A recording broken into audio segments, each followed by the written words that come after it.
Hello guys, and welcome to my channel. I'm the Book Geek, and today I want to talk to you guys about the books I read this year that made me angry, that made me sad, that made me especially happy. And then I'm also going to talk to you about my least favorite books of the year. First, let's talk about the books that I read this year that made me angry. So only one book made the list that made my blood really boil, and that was The Hate You Give by Angie Thomas. This book made me angry, and not because it was a terrible story. I actually love the story. It's one of my favorites this year. I actually gave this book 5 stars. No, it made me angry because of how accurately the injustice, inequality, and racism towards black people were portrayed in this story. It is a sad reality for black people. If you don't know what the story is about a young black girl who witnesses the shooting death of her friend, who happens to be a black male. He was shot and killed by the police, and it is surrounding that whole Black Lives Matter movement, and everything that we see on the news is portrayed in this story. And reading this was like PTSD for me. It was very traumatic for me, and I think that's why it made me so angry. It hit very close to home. As a black person, this was very relatable for me to read, and unfortunately it made me very, very angry. It pisses me off that people of color still have to deal with such prejudice in the world today. Angie Thomas did not shy away from the hard truth. It is uncomfortable to read, and it should make you uncomfortable, because unfortunately this is the type of world that we live in, and these are the experiences that black people have to deal with on a day-to-day basis. The outcome of the story was realistically disappointing. It's something that we see all too often. This book was a great representation of a narrative that needs to change in our world.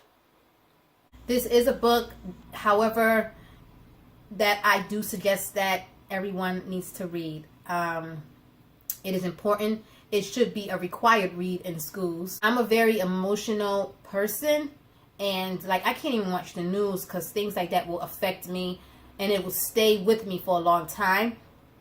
And so reading this was very traumatic. It was like watching Philando get shot by the cops all over again. It was like watching Mike Brown get shot by the cops all over again. It was like every unfortunate story that we hear about involving black people getting shot by the police all over again. It was a lot to take in, but I'm very glad that I did read it. And I believe this book is a real eye-opener and a conversation starter. It's something that everyone needs to read. Now I want to talk to you guys about the books that made me sad. Thug, of course, made the list for this one as well. For all the reasons that I just stated before, why I was angry, is also why this book made me sad. Mostly because of the ending, because of how truthful the ending was. Angie Thomas kept things realistic for us in this story. And unfortunately, when incidents like this happen in real life and black people get out there, they protest, they march, we're loud and vocal about it, and still the outcome turns up in the cops' favor, and they make the victim, who was the black person, seem like the criminal, and that it was their own fault for being shot down and murdered, basically for being black. And we see all of that in this book, and it is sad that this is the reality that we live in. Another book that I read this year that made me sad was The Perks of Being a Wallflower. When there was a lot of things happening in this book, I love the way that it was written with like the dear friend, kind of like a diary entry. The entire book was written in that format.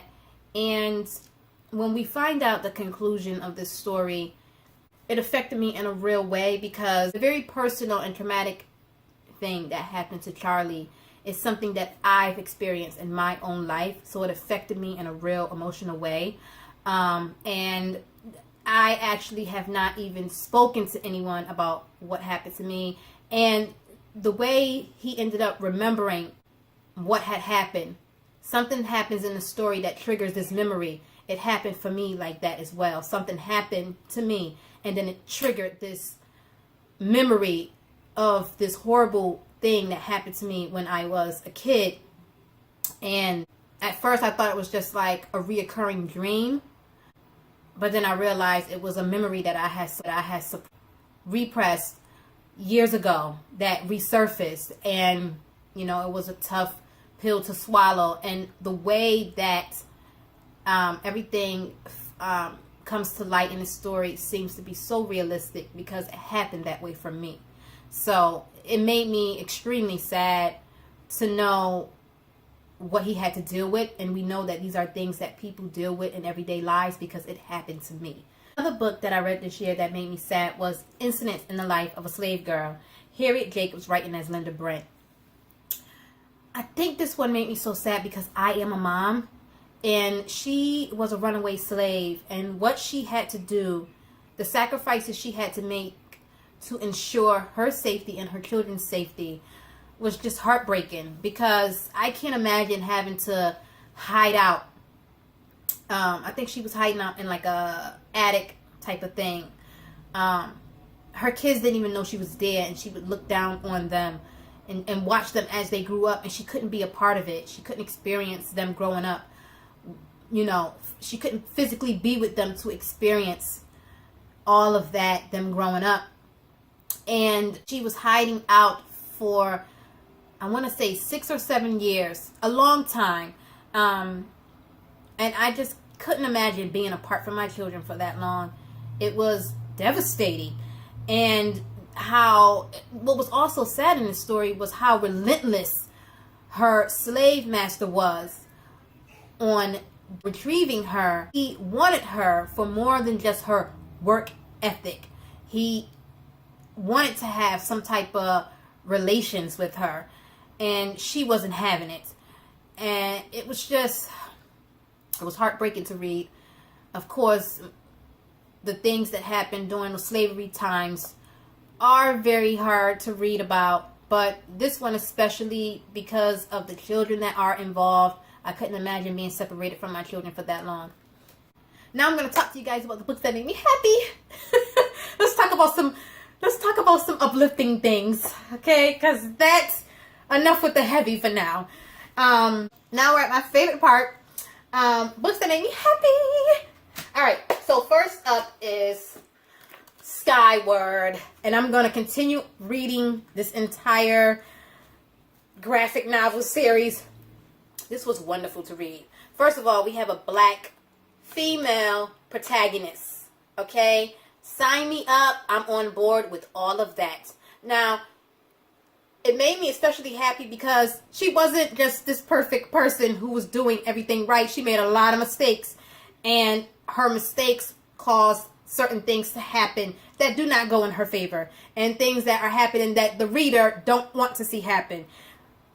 But I think that's what I love about it, because she was relatable. She was flawed just like the rest of us.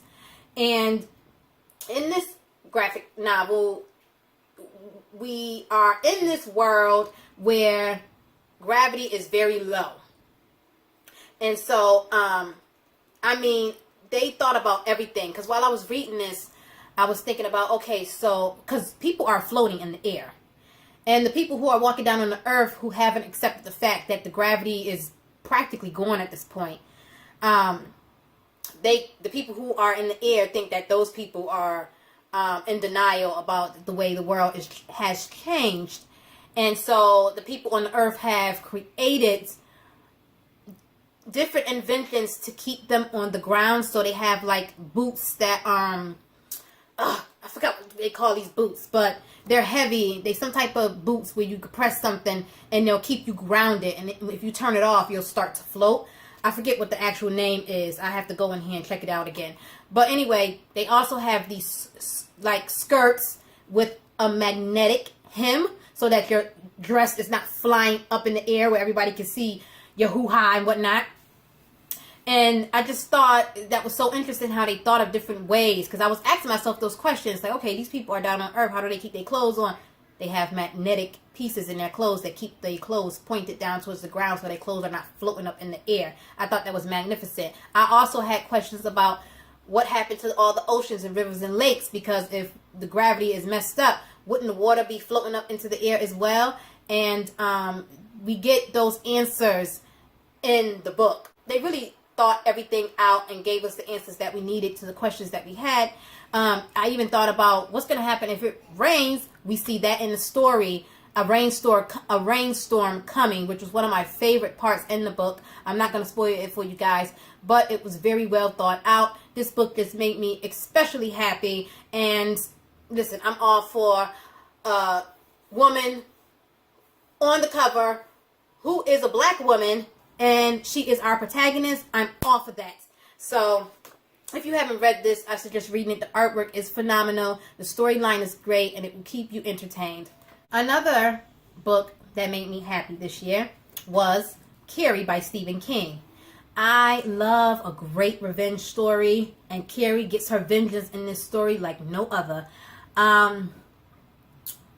Yeah, I mean, that's the reason why I love this story. I am on Carrie's side 100%. Stephen King did not disappoint. I didn't feel sorry for those kids. Sorry to say it. I understand the brutality of it and the gruesomeness. But I've always been on Carrie's side when it comes to this story. A girl exacting revenge, I'm all for that. And I love a great revenge story, and she got her revenge. She really did. Even though the outcome was not what we want for Carrie. We want Carrie to be happy. We don't want to see the town destroyed, but it is what it is, and I really enjoyed it. Another book that made me especially happy this year, and I am a huge fan of now, is Saga. This one took me on an adventure. I just loved it. I loved it. And if you follow me on Instagram, you have seen some of my reading reactions to this particular graphic novel. I might do a compilation of my reading reactions and post it to YouTube. I'm not sure if I'm going to do that yet, but it was just spectacular.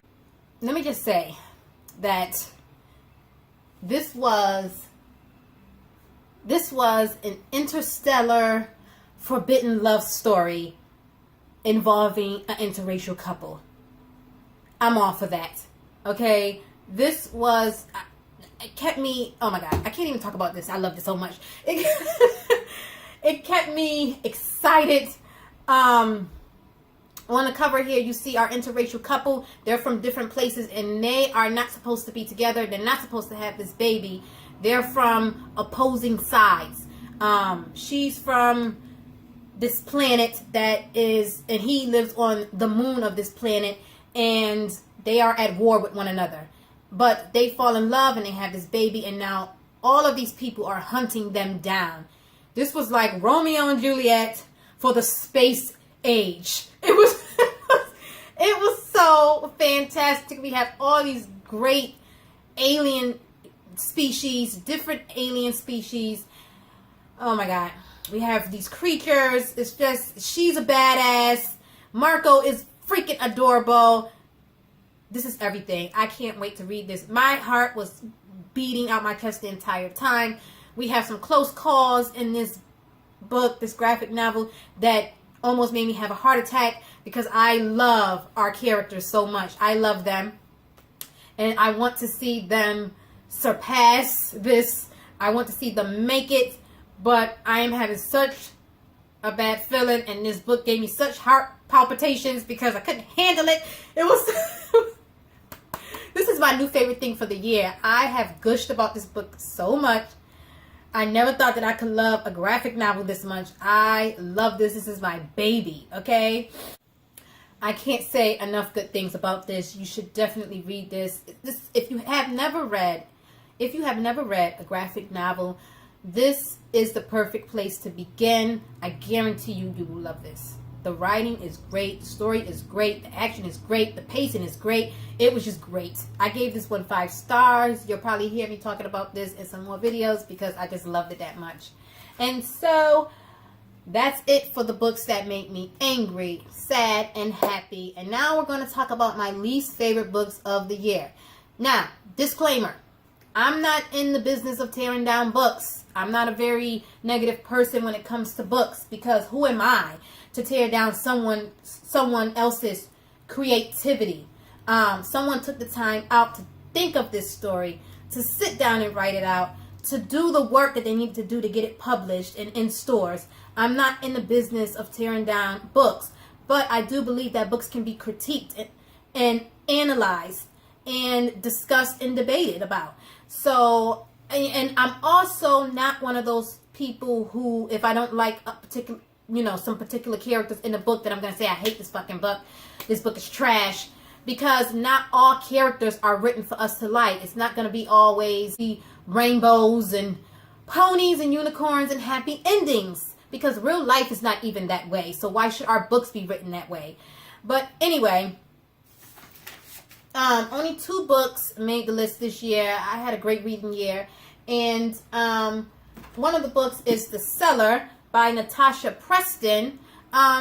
The book was pretty okay, but I felt like she did a whole lot of telling and not enough showing, not enough detail, and at points it was a little repetitive. So that's why this book made the list. Other than that, the story was pretty okay. The best part about this story was the girl's boyfriend. Maybe I should tell you what the book was about before I start telling you why I didn't like it. In this book, we have this girl. God, I can't remember her name now. But she gets kidnapped, and she's placed in this cellar with these other girls. I think there were 3 other girls in there when she got there. And the guy who has abducted them has named them all after flowers. And so I believe the last girl who got kidnapped, her name was Lily. He named her Lily. And so we see their struggle down there as some of the girls have grown accustomed to this way of life, and they aren't really trying to challenge their kidnapper. And then we have the newest girl who just got down there, who is hell-bent on getting the hell out of there. And we see him bringing in other girls and killing them in front of the girls as a way, I'm assuming, to spark fear in them. But that part got a little repetitive because he keeps bringing girls down there, and it's like, okay, we get it. Like, can we move on to something else now? But the best part of the story was her boyfriend, because he never gave up looking for her. And I love the way that he went about trying to find his girlfriend. And I also did not particularly care. I'm sorry, guys, the light on my camera went out, so I'm going to try and wrap this up as quickly as possible. But like I was saying before, I didn't particularly like the ending, because while Lily, and that's not her real name, I can't remember her real name, I think it's Summer, her name is Summer. While Summer was in the cellar, she was determined to not conform the way some of the other girls had conformed, and basically they were accepting this new lifestyle. She was determined not to be that way. But then when she got out, when they were rescued or escaped and they got out, she was referring to herself as Lily instead of Summer. And I thought that was kind of strange, because the whole time she was in the basement, she wouldn't refer to herself as Lily. She tried to keep her own identity. But then as soon as she gets out, now all of a sudden, she is Lily. She is having like this mental break, and she doesn't know who she is now. And I thought that didn't really fit her character. So that's another reason why I put this on my least favorite book of the year. Another book that made the list for least favorite book of the year is Natural Born Hustler. I thought this book was unnecessary. I think it ties into one of Nikki Turner's older books that belong in the Hustlers series that she has. I read some of these Hustler books that she wrote years ago, and I've had this book for a long time. It's kind of like a short novella to go along with those other books, but I just felt like it was unnecessary. It wasn't, I mean, it was just like, it really didn't need to be written. You know what I mean? Like, it wasn't a boring book, but it was just like, why do we need this? And maybe if I had read it years ago, after I had read the Hustlers books, it would have made more sense to me. But because it's been such a long time since I read those books, and then I read this short novella, I just thought it was unnecessary. And that's it, guys. So that's it, guys, for, you know, the books that made me angry, sad, and happy, and my least favorite books of the year. Please be on the lookout for a lot of upcoming videos. I'm kind of behind in my end of the year series. Some videos might be posted after the first. It takes time to record and edit. And unfortunately, I've fallen a little behind in my videos. You can always check out my Instagram page, though. I always post things to my Instagram page first. My favorite books of the year, I'm going to be making a video for that, but it's already posted. The pictures of those books that were my favorites of the year is already posted on my Instagram page. So if you're interested in knowing what my 5-star reads were, you can visit my Instagram page and see it for yourself before I even talk about it here on YouTube. So don't forget to like and subscribe to my channel. Hit the bell for notifications. Let me know down below in the comment section some books that you read that made you angry, that made you sad or cry, that made you happy, and what was your least favorite book of the year? Leave me a book emoji and I'll leave you a heart. As always, happy reading, and I will talk to you guys another time. Bye!